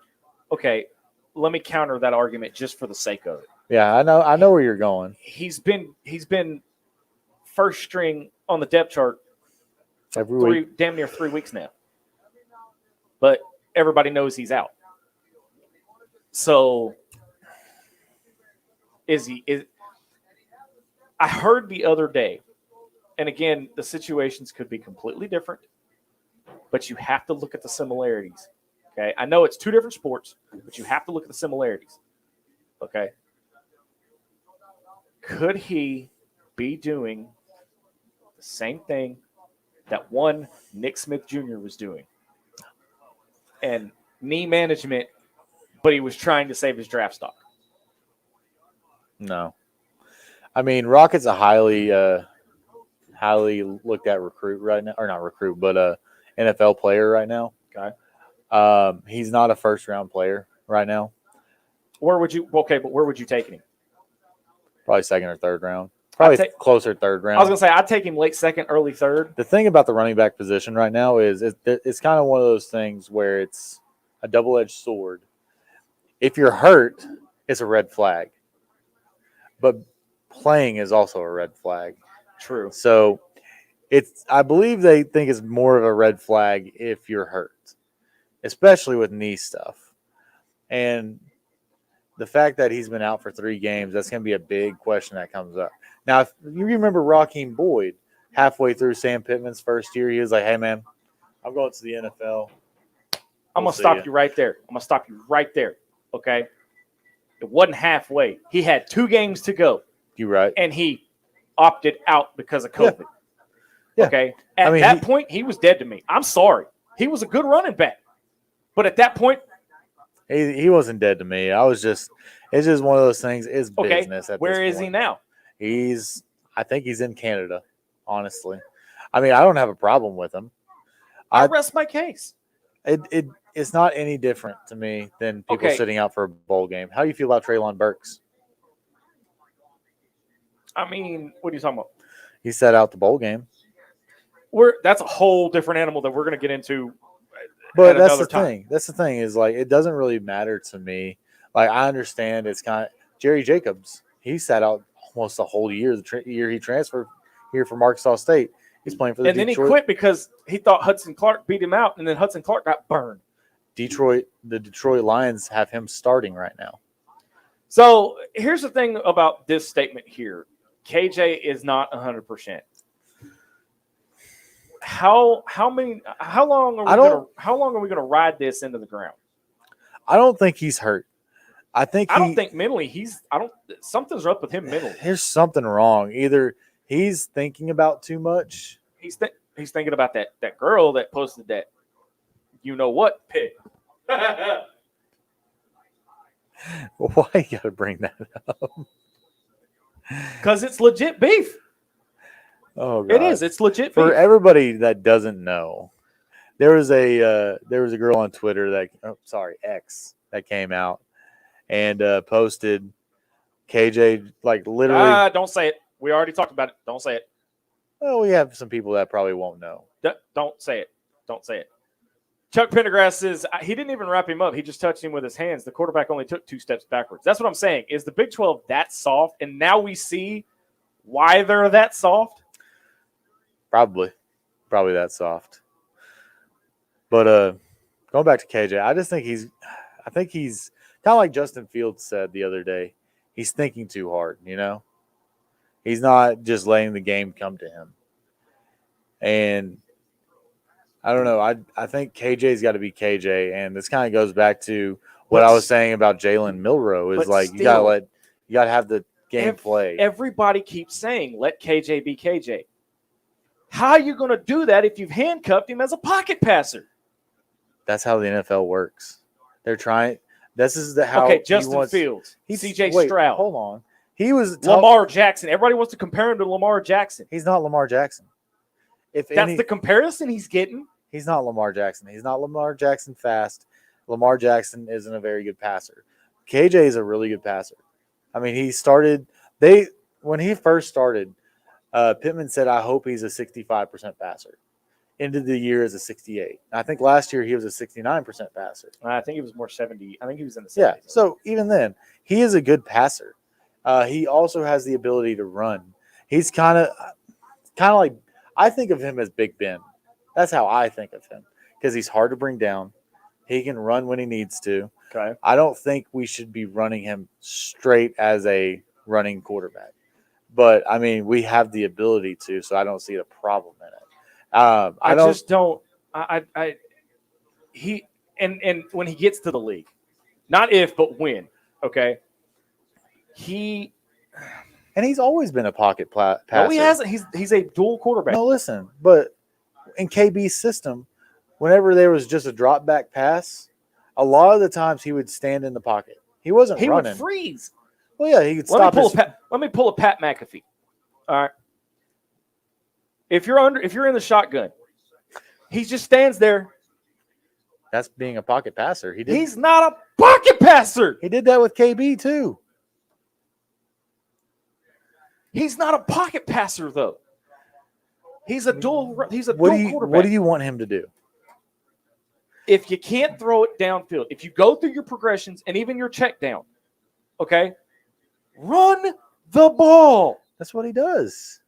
He doesn't just drop back and then run. Notice how when KJ runs it, except on a 4th and 1. He had a 30-yard scramble the other day, didn't he? Hold on.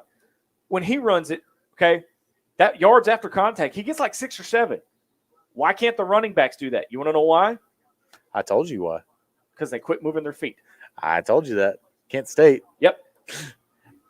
Also, running backs like to go side to side. We saw a little bit less of that against BYU. By the way, in our process of doing shout-outs here, Carolyn says, shout out to lifelong Razorback fan Jim Williams Sr., who taught me everything I know about sports and the Hogs. He is currently at St. Vincent's recovering from a stroke. Woo pig sweet daddy. So her father, she wanted to give a shout-out to her father. And we're all for, shout-outs and stuff. So Carolyn. Hope Mr. Jim gets up better and recovers quickly. He has taught you a lot more than I know about football. I'll put it that way. When I tell you that she can run circles around me and MC, bro. I didn't see you, but she MC, was dropping dimes the other night. We were like, well, I can't remember. And she, right then, just answering right off the bat. Okay. Yeah. She can run. Look, if I ever retire, put her on in the big. Okay. Give her co-host because the show's kind of promised to MC already. Well, that would be a fun show to have. By the way, shout out to MC. So we're going to try something during basketball season, probably in the non-conference. In the world evolving of the podcasts and the interaction and all that, we're going to try.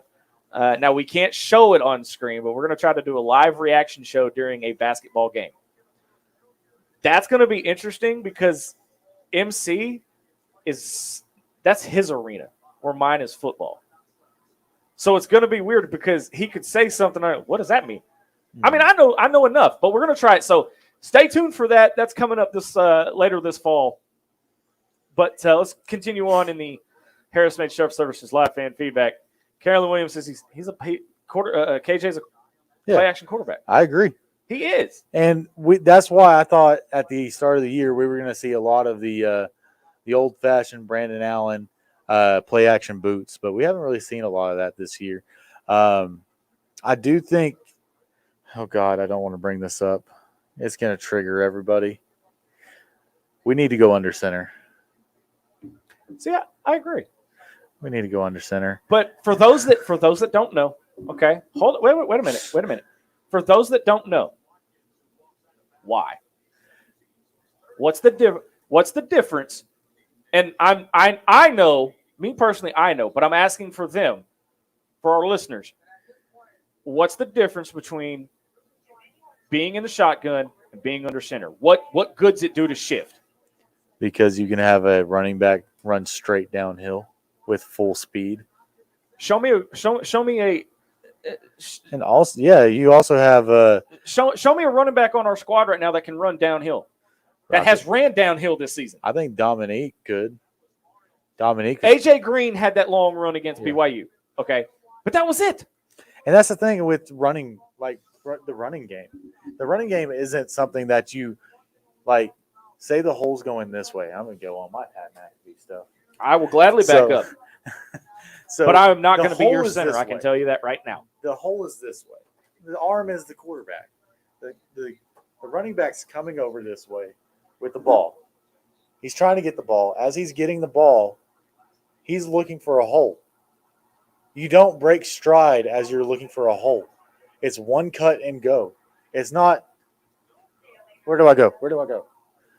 It's literally you're running full speed unless it's a stretch play or a toss.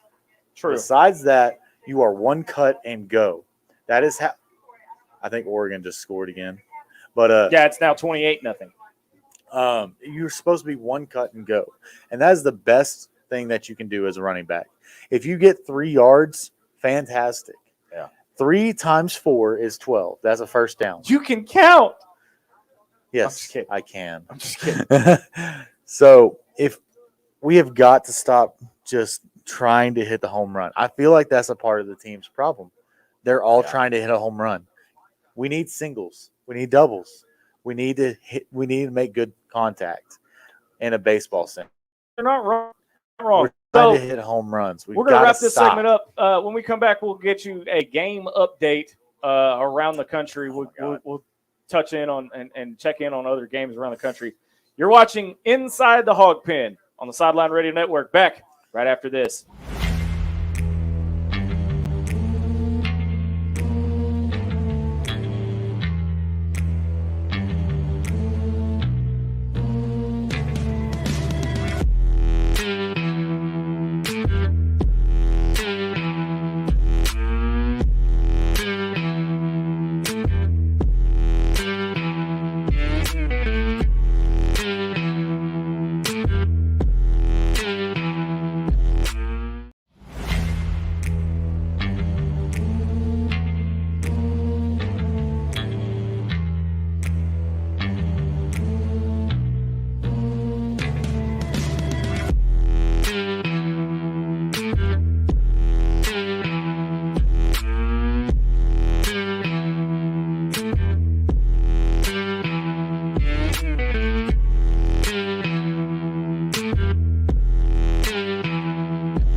All right, welcome back to Inside the Hog Pen, broadcasting live from the 2023 Little Rocktoberfest here at War Memorial Stadium in Little Rock.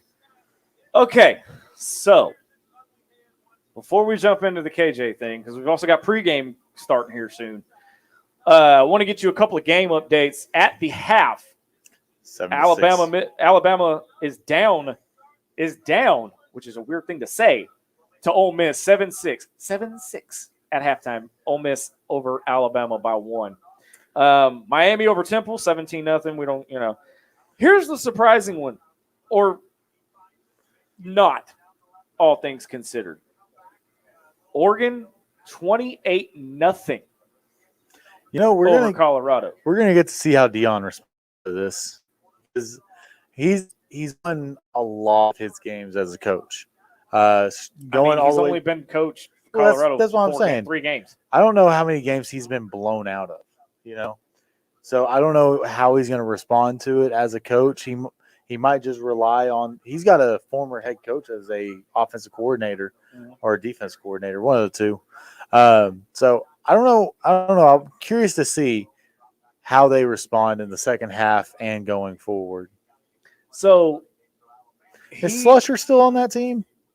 Yes, but he's out injured with a concussion. He's in concussion protocol. Here's the thing. They haven't faced this kind of adversity all year. Colorado State exposed them. I stayed up 2 in the morning watching that game. You better than me. I wasn't going to watch it. I had to see if I was right about against MC or not. He is no takeaway from my buddy MC. Love that dude. He's a great mentor, and really did help me get prepped for this week mentally. So, but when they exposed Colorado State, yeah. Okay. Do you think? Again, this is just conjecture here. Do you think that Oregon took that game tape? Oh, for sure. And built on it, or do you think they had their own game plan that was far beyond anything Colorado State did? Well, they for sure took that game plan, because you're seeing the effects of it right now. 28-0. Shedeur is just standing there with his head down. You see what's going on with him. So I have to ask this, okay? Because you're headed where I'm headed. You're a couple of steps ahead of me. Is the loss of Travis Hunter that much of an impact on this Colorado team? Absolutely. See, I don't see it though. He was the number 1 player in the nation when he came out of college. But look at rush yards. They're negative 33 rushing yards. You cannot tell me that Travis Hunter is he might not be 28 points effective, but he's at least a couple of points. He's going to score you probably about 10 points in this game so far. They just scored again right before half, 35-0. This is, it's at an this rate, onslaught. it's going to be 63-0 before the game's over. If you did daily fantasy and picked Bo Nix today, you're in a good spot. Oh yeah, hands down, hands down, definitely. But I do think Travis Hunter changes the complexity of the game slightly. Okay, they probably still get blown out. However, it's not going to be 35-0 at halftime. It's probably going to be 21-0 or 21-7. Travis Hunter he's a guy. He's going to be either way. This game is still a blowout. Yeah, it's still a blowout. There's no way you can slice it. That team's not just better. So my question to you and to you guys as well watching, because I gotta know. All right, I don't hate Dion. He was a Cowboy. Okay, he was a Cowboy. He has not faced adversity like this. Not as a coach. Okay, not as a head coach. Not even at Jackson State. What will tell me about his character as a head coach is how he faces this in postgame. Is he going to point fingers? Is he going to blame something? Or is he going to take accountability and take responsibility for this loss? Because I'm not even sure that it's already a loss. I'm not even going to say it's a win. Yeah, for sure. If we pull up the ESPN, it's probably going to say 99.99% or whatever it says on the probability that Oregon wins. But I don't know. I feel like he's going to come out and say, this is my first year Okay. D1. So does he get Give a me pass? time. Does he get a pass on this though? I I'm not saying he doesn't get a pass. Like, he's going to take responsibility for a 35-0 tail whooping. But at the same time, like, Oregon's been building a program for decades at this point. Colorado's in their first year. They don't have a bunch of 5-stars. Oregon does. We stole a 5-star from them, actually. Yeah, but by the way, Florida State beat Clemson in overtime 31-24. And this is something else, too, that I like. I said it right before we started the show earlier. Dion does a good thing with his son. And, I wasn't a coach's kid, but my dad was almost my coach. Like, he was my coach for most of my life. So, like, Dion does this thing where they'll walk all the way to the goal line. And as he's walking there, he's kind of walking, talking as if he was his dad.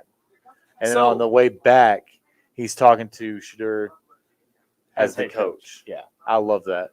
And that would, I mean, that makes a lot of sense. Okay. And I'm not saying they're going to fire Dion. Mhm. But again, he's not faced this level of criticism. I mean, is he going to get heavily criticized like Sam Pittman is? I don't think so, for the simple fact that I get y'all are going to say the difference is Dion's in his first year, Sam's in his fourth. Guess what? Neither one of them had experience as a head coach. So Sam is still learning on the fly.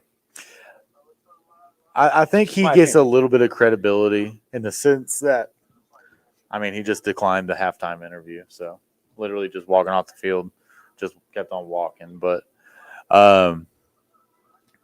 when it comes to Sam, I'll give you credit on this, is if we were to get a 35-0 ass whooping, sorry. No, go ahead. You can say that. We got a 35-0 ass whooping, there would be hell to pay in Arkansas land. But that's because Arkansas people are crazy. Okay, so I'm going to stop you right there because I think, I don't know if I do for sure, but I think I got a leg to stand on in that argument. Yeah. I mean, and I'm going to say the second half of the Kansas game, the Liberty Bowl. He's in his third year at that point, though. This is Dion's first. Okay, let's. We have a little bit of a way to compare this. Okay. Dion and Colorado. Colorado has been bad. They've been bad since Mel Tucker left. And yet they hired him over at Michigan State. He had a 10-win year at Michigan State. Okay. Fair. Chad Morris was undefeated at SMU. But hold on, let me keep going here. So, Colorado was bad. Mel Tucker made them okay. Before that, Colorado was bad for 20 years. Arkansas, Chad Morris put us in the dumps. Had me not watching football games. You know, I've never left a Razorback game ever until those 2 years, and I couldn't sit through it. If I didn't go to the game, I would watch the entire game. I had to turn it off. I would literally turn it off at halftime. But does the clock strike midnight on this Cinderella run for Colorado, and do they finally start looking human again? I think what I'm trying to get to is we have to give Dion credit with the fact that he did beat the TCU. He beat the defending runner-up. Georgia beat the no pun intended, but the dog snot out of them in the first half. Yeah, that's Georgia. How many first rounders were on that Georgia team? They're all with Philadelphia Eagles now. Yeah, most of them anyway. The Georgia Eagles. But that's the thing is, like, you have to be able to give someone credit whenever they play a national championship team out the gate and not only battled with him, but won. Like, see, that's what I think should happen is. So you get a little bit of credit for that. And Sam Pittman got the same credit his first year. Georgia came to us. Georgia was Sam Pittman's first game as Arkansas coach. Had Georgia on the ropes in the first half. Had Georgia on the ropes. And then Georgia I think we got destroyed by Alabama that year. We had Georgia on the ropes for the first half. They came out and went, little piggy, this is our land. But, I mean, Arkansas was respectable that year. They weren't great, but you could tell that they would beat the dog snot out of a Chad Morris team. You could tell. And that was like the point where you're like, okay, this might be something. And Dion's kind of at that point too. He got out the gates really fast, and I started drinking the Kool-Aid when we went 9-3 and had all 3 trophies in bowling, and I thought we finally turned the corner. Here we go. I'm dumb. Hey, stop the tape. He finally admitted it. I say it every day. Stop the tape. He finally admitted it. Where is MC when I need him? This producer. Anyway, go ahead. So I say I'm dumb all the time. I can almost see us winning 10 games most times. See, more times than not. Now, Chad Morris, that's a different story. We didn't have a snowball's chance in hell. All right. He was good at coaches speak, but when I finally got to meet him in person, was he fake as a $3 bill? Oh my God. Like, Katie and I went to one of the fan days and noticed they haven't done one since. That ought to tell you everything you need to know. Man, growing up, I remember, what was it called? It was like right before the season or in the spring. No, it was during the spring game. The spring game. It would be like Razorfest. Yeah, they used to do that, and I think they tried it this year. Didn't it rain or something? Yeah, something like that. So let me shift gears. What does Carolyn say? And she said, as far as when we were talking about Dion and Colorado, they've already tripled last year's total win. He gets time. And I agree with that. He's going to be bowl eligible this year. I'm not saying he's not going to be. But I'm saying now the blueprint is out there for this Colorado team. Oregon is the number 10 team in the country. Is Colorado a little bit overranked? Yes. Well, but however, okay. So the AP poll is done by writers. Okay, so do you think they are story makers? Okay, but again, do you think that they're giving Colorado the Arkansas treatment like Arkansas got the last 2 years? Yeah. You beat a couple of good teams. Next thing you know, going into conference play, you're a top 10 team. Yeah. Ranked too high, too early. If Colorado was in the SEC and they would have beat TCU and then if they were 3-0, basically, they would have Colorado ranked number 10. I fully believe that. But the thing is, like, the writers, like, it's kind of goes with the Heisman voters. Like, they all vote based on, like, stuff they hear. They're not actually digging into teams. Like me and you, we'll dig into LSU. We'll look at LSU top to bottom. Like, yeah, they're a pretty good team. And then, like, we'll see their deficiencies and be like, okay, well, let's look at the rest of the SEC. And then we see that the rest of the SEC has a lot more deficiencies than LSU does. So that's why we would vote LSU to be a better team than the rest of the SEC. Yeah. So so I'm gonna pull a trump card that I had to pull with MC. I'm tired of talking about Prime. Okay. So I want to switch gears now because we're just over 90 minutes away from the battle of the Golden Boot. All right. So I'm gonna pose to you, and you can't answer this because you already know because you watched the show Wednesday night. 6 different cities Arkansas's played in against LSU, one of which was a bowl game.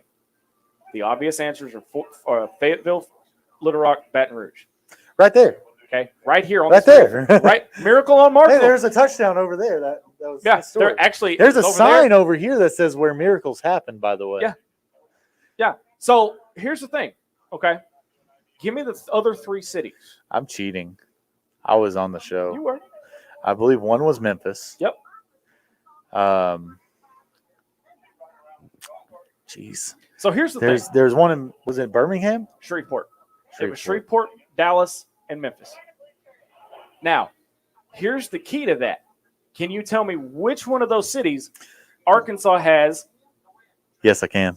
The series lead. Memphis. 1-0-0 or 1-0-1.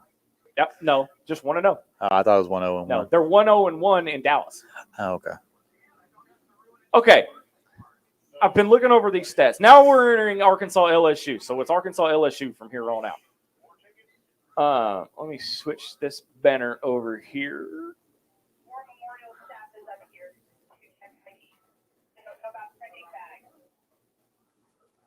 Looks like they are getting ready to open the gates here at the 2023 Little Rocktoberfest. Okay. I've looked over these notes for 2 days now. Okay. The glaring difference for me is the offense. It's not the defense, it's the offense. Arkansas's averaging 370 a game. Okay. LSU's averaging damn near 600. Okay, and that's overshooting it by about 40 yards. But everybody wants to talk about, well, KJ's record. The records are going. Those records are great if you're winning. If we're 2-1. Totally, I get it. But if the play on the field is bad, that's what they're going to remember. They're not going to look. They don't care about the records. Fans don't care about records. Once you said it, we're done. Yeah. Does this defense have what it takes to get to the LSU quarterback? Because I think if you put pressure on him, it disrupts the whole flow. I do think our defensive line is capable. I really do.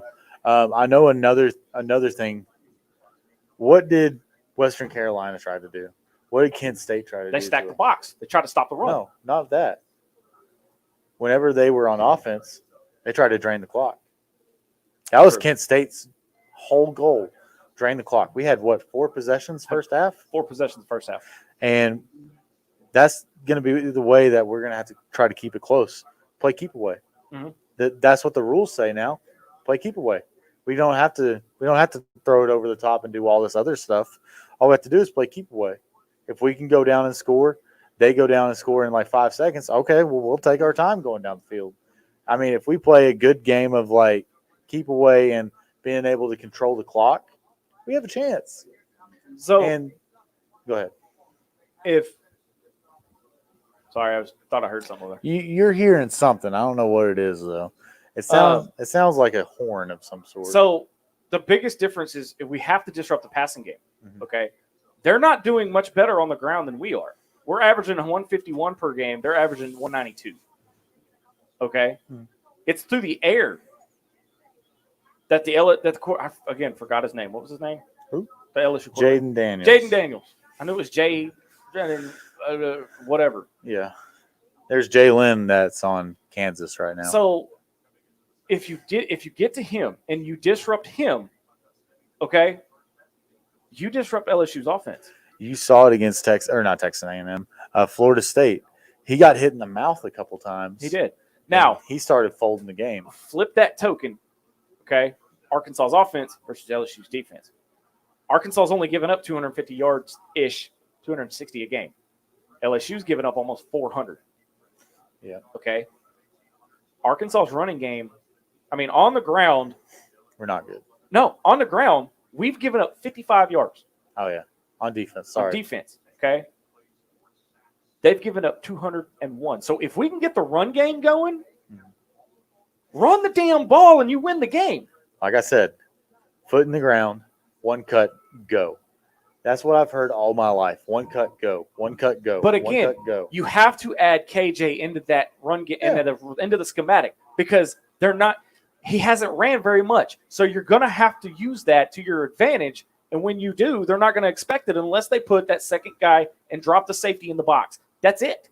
Yeah, that's true. Unless they put a spy on him, what are you going to do? Yeah. I don't know. I'm right there with you. We have to run some zone read type of situation to keep them honest. Like KJ, like you said, he is able to run the ball. He is a capable runner, more than capable runner.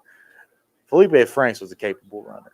Yeah, well, I looked at Felipe. KJ is a runner. I looked at Felipe more as a passer, play action passer, than I did an actual dual threat running quarterback. He did. He could run. Yeah, he could, but he didn't quite have the same type build as KJ. I believe Sam Pittman's words for it was surprising runner. Yeah, I get that. So, give you an update on now this was surprising. You wanted to keep an update on the BYU Kansas game. I'm scared. 17-14. Okay. 14 just entered into the second half. BYU is leading Kansas by 3. I believe Kansas just had a pick 6. So it's 17-21 now.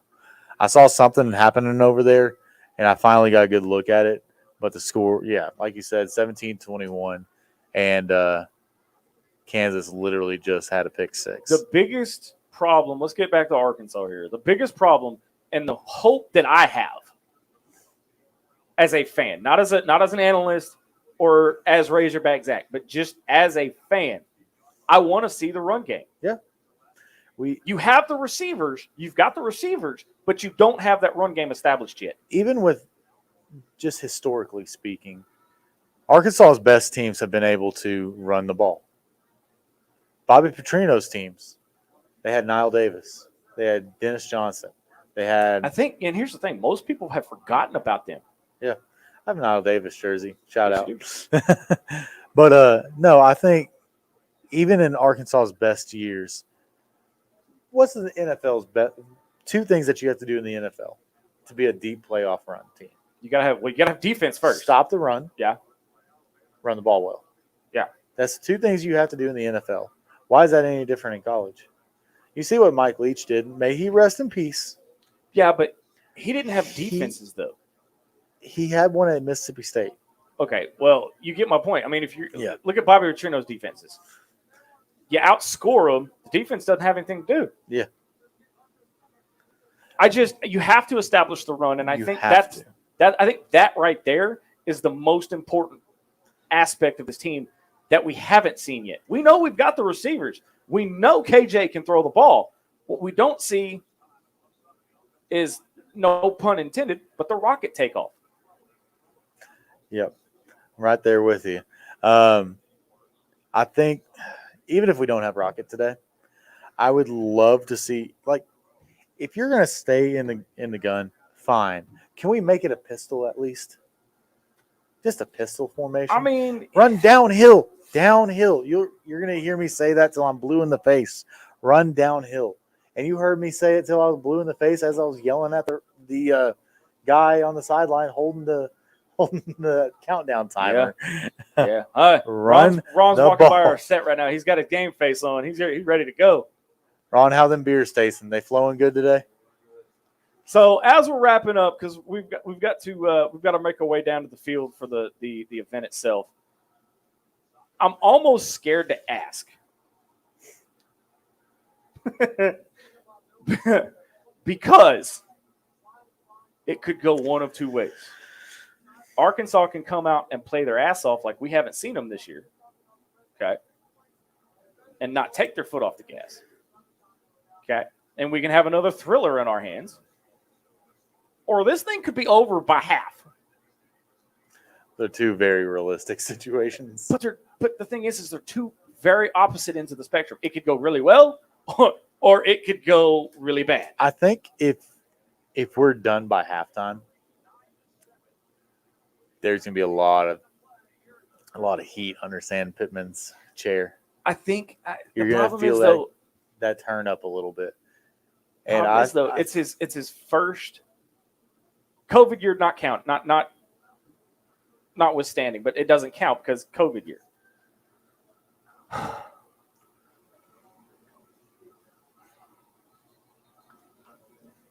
Is one bad season enough to fire the coach?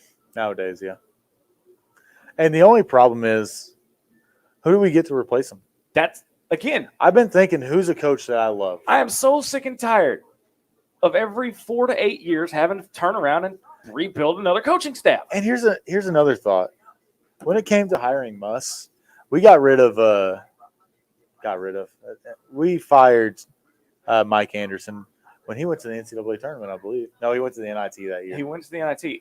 Got us. We did go under Mike, but we never got out of the first round. But here's the thing with Mike Anderson.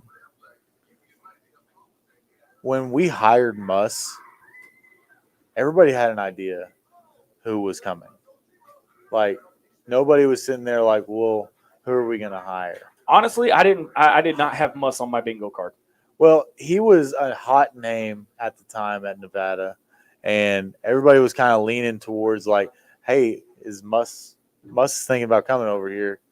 And so I think before Hunter pulled the trigger on it, I think he probably reached out to Muss and kind of got a bug in his ear. But I mean, at the end of the day, like with Hunter, he's always got something up his sleeve if he's going to pull the trigger on a coach. I just don't think one really off, really down year. And it's going to if it unfolds the way it does. Okay. Now, again, we could bring home. because I believe the 2 trophy games are back to back. I was thinking that the Ole Miss was in there somewhere, but you go from Baton Rouge straight into Dallas. Okay, if you win against LSU in Death Valley under the lights, which is supposed to be a very intimidating environment, but I'm not going to say I don't see the luster in it. First off, you bring the boot home, okay, which is a morale booster. It's a turning point, and it's kind of retribution from last year. Yeah, you carry that momentum into Dallas.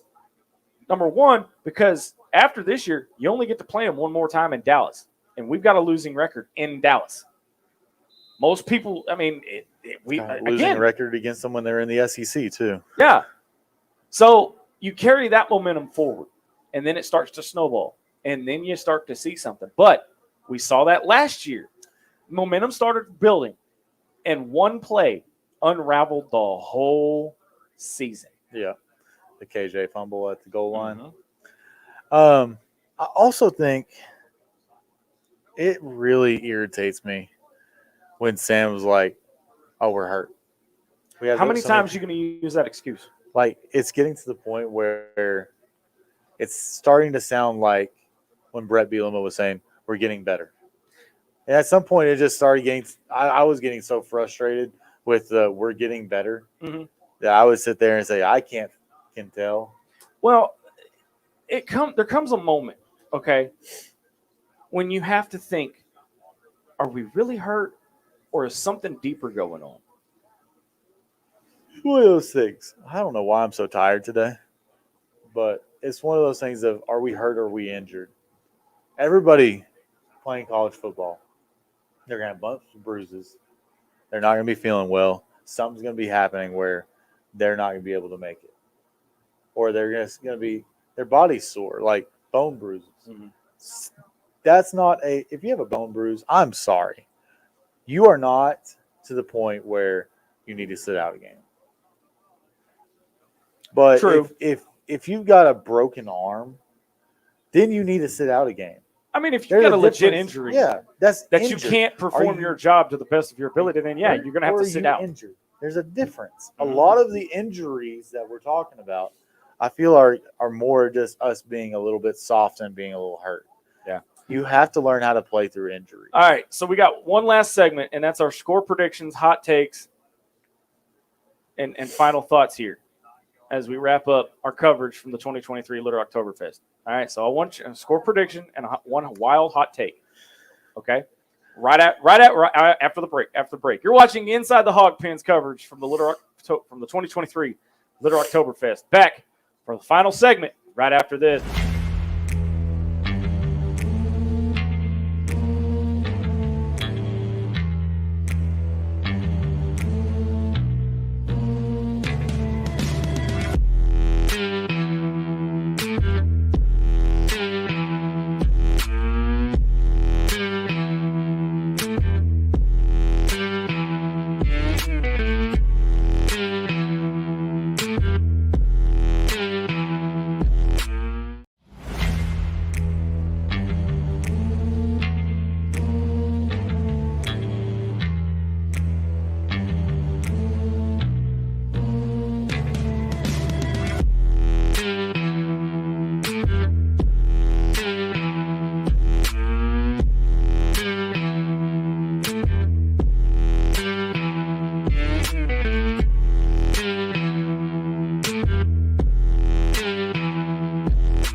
All right, welcome back to the final segment of Inside the Hog Pens coverage from the 2023 Little Rocktoberfest benefiting the Miracle League of Arkansas. If you're not here, you need to get here. And if you're here, I Dylan heard and they're I are already going to be here. walking around and come say hi, take a picture, want an autograph. We'll shake babies and kiss hands. Wait, scratch that. Reverse it. I honestly thought you did that on purpose. I did. That was pretty smooth, though, wasn't it? I guess. I'm kind of impressed I got that out like that. I'll be here to sign all the babies that are here. Never mind. Signing them right on their forehead. Never mind. You better tattoo that. Final segment here, and I've struggled with this. I have. I don't want to overshoot it because I don't want to be accused of being negative. But I don't. Hey, our producer just talked crap to me, which is not out of the norm. That's not surprising. But I don't want to pump too much sunshine, and I don't want to have too much hope. You should hear what she says when we're at the house. You know, I don't want to have that kind of hope. Yeah. So that's kind of the problem that I have too. Is so give me your prediction and your hot take, and then I'll try to settle on mine. Okay. I think it's going to be LSU 27, Arkansas. What was it? LSU 27, Okay. Arkansas 28. I mean, it's not out of the realm of possibility. I mean, that's not it. I don't see a problem with it. Our producer says 14-7. Who? See, She says Arkansas, so we're gonna go with it. all right. Give me your one hot take. Hot take alert. We're gonna hit the under today in a lot of categories. Okay. You did that way too quick. I'm not ready yet. I wasn't ready either. I have two. Okay. Okay. The realistic, going off of the last of last week, the realist in me, 78-7. not quite that dramatic. Oh, okay. Because you got to take into account, LSU's defense. Swiss cheese, you mean? Yeah. Essentially. Oh man, I don't want to say these out loud because I know my phone's gonna blow up. She's gonna be like, "You want to know why I said a 1-point victory?" Save yourself. Save myself.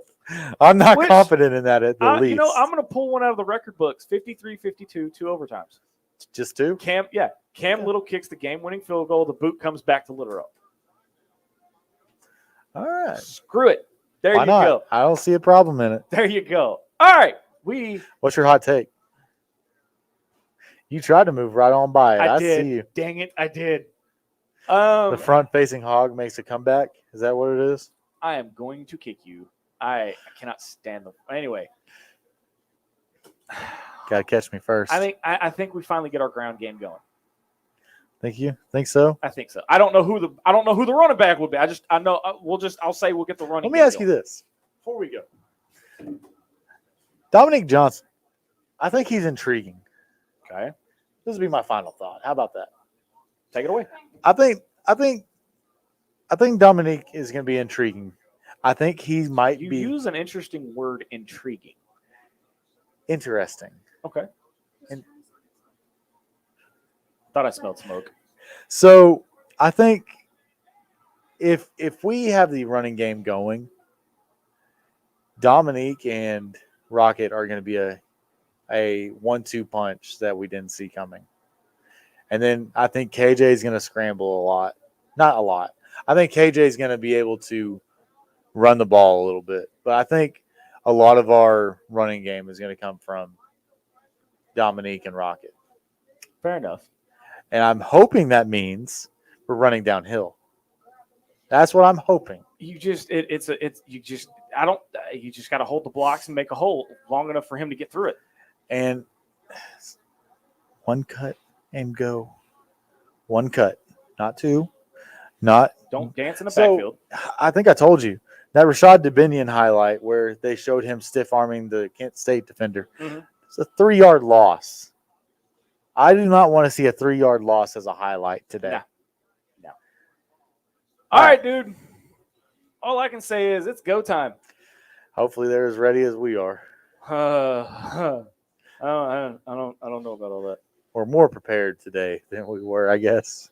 Well, I mean, technical issues notwithstanding, it was pretty good once we got it off the ground. So we hope everybody enjoyed coverage from the 2023 Little Rocktoberfest benefiting the Miracle League of Arkansas. MC and I will be back in the Hawg pen, same Hawg time, same Hawg channel. There may be a post game depending on if we're depending on what happened with the game. For Dylan Madden, I'm Razorback Zach. You've been watching an extended edition of Inside the Hawg Pen. Until next time, so long, everybody.